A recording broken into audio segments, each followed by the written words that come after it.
nothing's given to you. Each day you got to go take it. There are teams gunning for you. We have that target on our back. We have to understand that.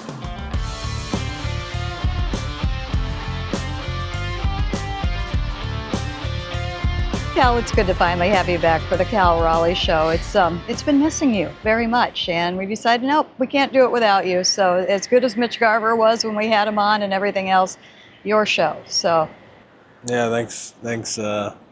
Missed you guys, and glad to be back. Yeah, it's good to have you back.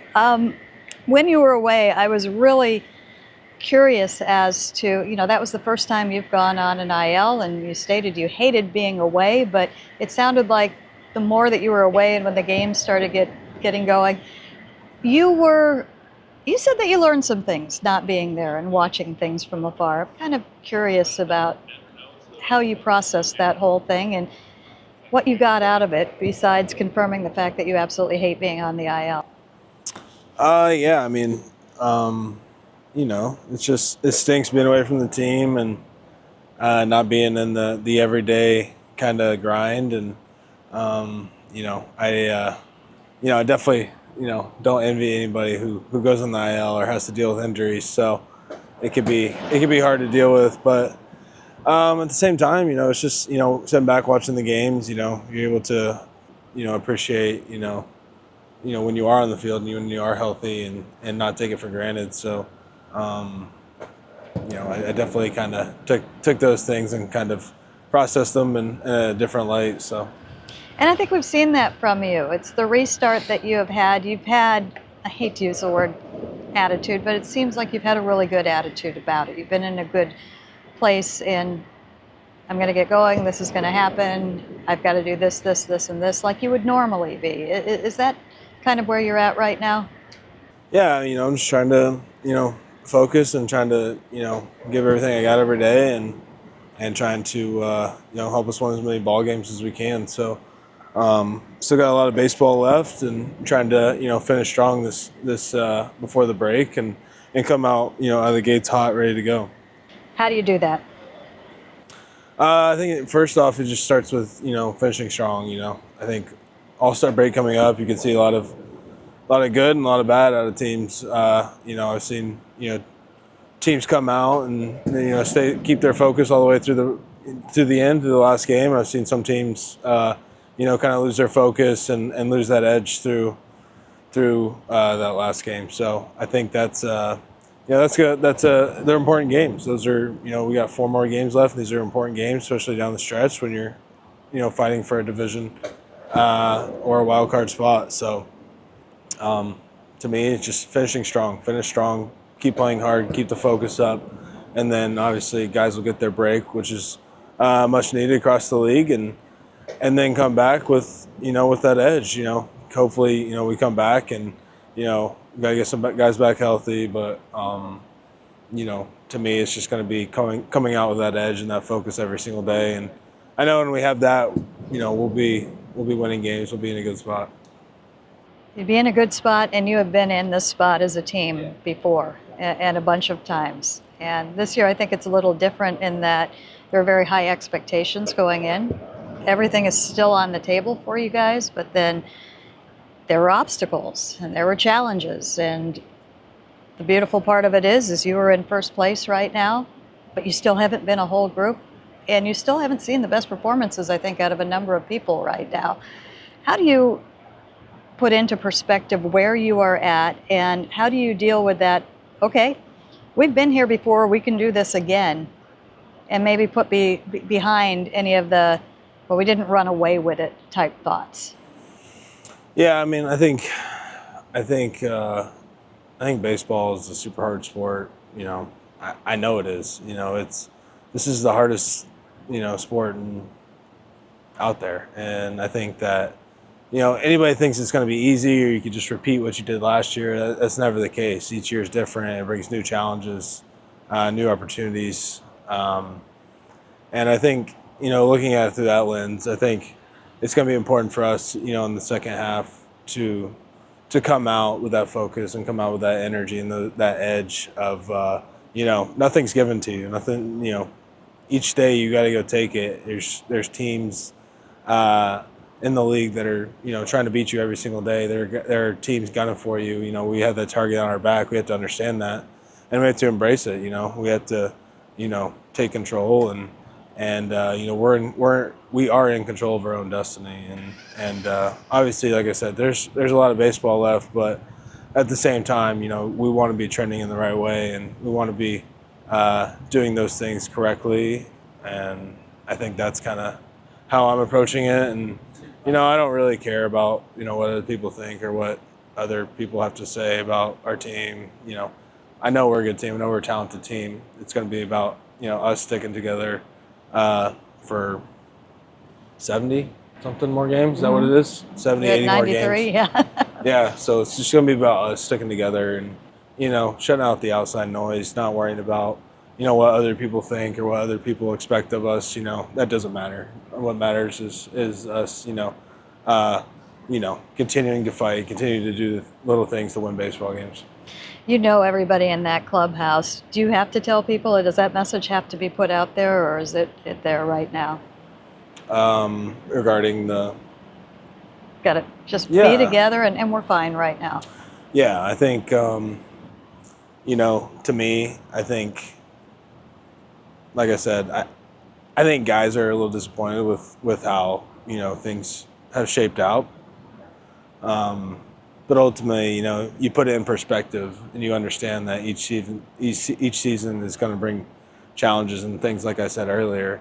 And, you got to look at it, put it in a different lens and understand that, we're still in this thing. We're still, have a chance to do something really special. And to me, it's about, going out there and doing it and just, like I said, sticking together and not worrying about the outside noise. I think, that's when stuff like that creeps in, guys start pressing, guys start trying too hard, guys start, getting outside of themselves instead of, coming to work every day being like, all right, I'm going to do what I do really well today. And then everybody does that in collaboration, and then you get a great team effort. And I would definitely, advise everybody in there, just like I said, to just, come to the park, excited to go and shutting everything else out, because none of that matters. So. Yep, it's all in front of you, and that's the most important thing. We have seen some tremendous pitching over the last few weeks, particularly on the starting side. When you see that group going the way that it's going, where does that come from? We've seen it a few times through the years where it's the entire group that just all of a sudden hands the ball off and they're putting up the zeros, and it's such a fun thing to see.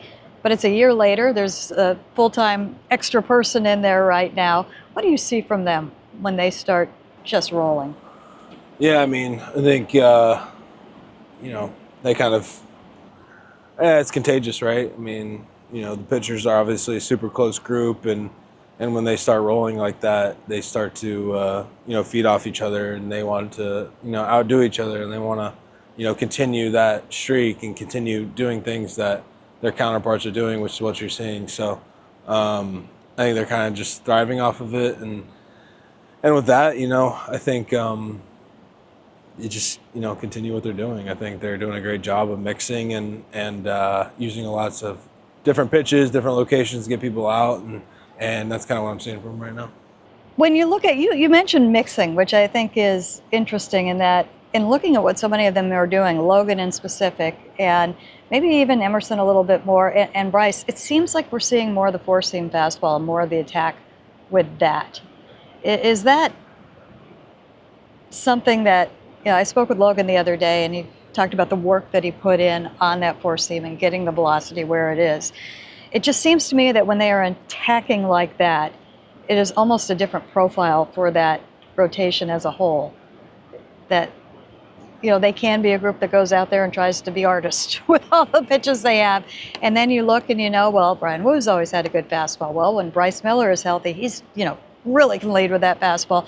All of a sudden we see Logan's fastball again. How different is it when they have the fastball and are able to use it the way that they have been of late? Yeah, I mean, I'm a big believer in pitching off your fastball. I think, obviously you want to have as many weapons as you possibly can, and you want to have a good mix. I don't believe in, you know, I think having one pitch can only get you so far for so long. And I think the league in general will start to figure you out essentially. If you're, really throwing one pitch or really leaning on one thing over the other, and eventually it catches up to you. And, you're always going to have that thing that you're really good at, whether it's a breaking pitch, off-speed pitch, or a fastball type pitch. And that's kind of your bread and butter. But at the same time, as the league adjusts, you need to adjust as well. And you kind of see that with pitchers and with hitters and being able to make those adjustments. And I think, seeing kind of what we saw, I think you see Logan doing a good job of, obviously he's throwing hard, which is great, but he's throwing good fastballs, good command, and obviously with the other guys as well, kind of doing the same thing. Each guy's different. Each guy's got to work on their thing, gonna have to find things that they need to adjust and tinker here and there with. But I think that's kind of what you're seeing right now. And like I said, the league is always adjusting. So along those lines, they also know the Mariners are going to throw good stuff at them, but they're also going to throw strikes at them. How often does it ever feel at times like, okay, they're looking for this first pitch strike here, or they are, just really honest?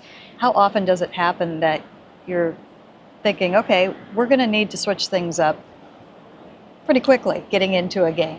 Yeah, I think the most important thing is just kind of, seeing, watching the game and kind of seeing and feeling how things are going. And the ultimate thing is to win the game. It's not to throw every first pitch strike, or it's not to throw X amount of pitches in the zone or hit a percentile. Like the goal is to win the game. It's not to, mark or check boxes, So I think, with that, we have to relay that to our pitchers because they're obviously super aggressive. And we just got to figure out what's best suited for the game in that moment, and understanding it, and understanding that, you don't have to throw everything right down the middle all the time. Sometimes you do have to work to edges. Sometimes you do have to throw a ball for some chase. We love the aggressiveness. We know that's our identity, and we're not going to shy away from it at all by any means. But at the same time, you read the game and you read what's going on, and you're smart about it. You were away for a few weeks.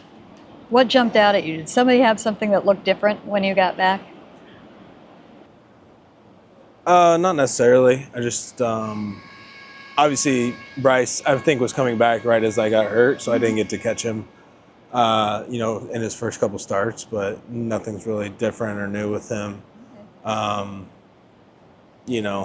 As far as everybody else, I wouldn't say there's one thing that I've noticed too well. I think Munoz is doing a really good job lately.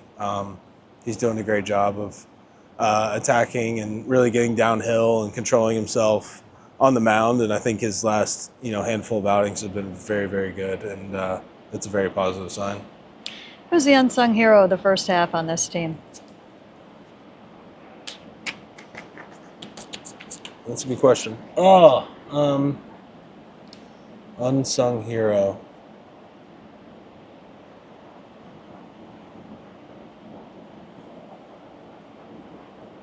What do you think, Mayor? Bizarro.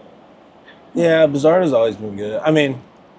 Wow, phone a friend. What are we doing here? I know we're phoning. Sorry. I know we're live, but we can cut that. No, I do agree, though. I think Bizarro has been very good. I think he doesn't get enough credit for what he does coming out of the pen in different situations, different spots. I think he does a great job. He's been awesome. I think Randy's been awesome, too. I think, he's done a great job. He's got on base a lot this year. He's used the right side of the field extremely well. I think he's done a great job out there as well. I think Cole Young, I look at a guy that's just kind of blossomed, kind of coming into the year, maybe not the start he wanted to have last year, but, you take a guy and, he learned and he wanted to get better, and he came in on a mission this year, and to see him doing what he's doing defensively as well as at the plate, it seems like he's getting better each day. So I would throw him in that bucket as well. It's been so fun to watch. It's fun to watch, young guys kind of grow up in front of you, and you know, it's a cool feeling to see them kind of blossom into a everyday type big leaguer. Is Cole Young talking any more than he was before? Was he talking a lot? Well, no, he wasn't talking a lot. You said in spring training he doesn't talk at all. Oh yeah. No, I mean, yeah, your first year or two, you don't want to be talking too much. Okay. So, no, he's great. I love Cole. He's got a great personality. He's a funny kid. Yeah, it's just crazy to me. He's still only 22 years old. So. Crazy to you, crazy to me. Yeah. Lastly, we are in Miami right now. Cuban coffee or Cuban sandwich? Cuban coffee. Okay. Yeah, I think it's very good. How many have you had today? None today. I'm Okay. probably gonna get some here after this show. So. Okay. Or maybe I'll wait until a little closer to game time. Okay, so powered good. by the strong stuff here. Yeah, they do a good job here. They know what they're doing. Cal, thank you. Yeah, thanks.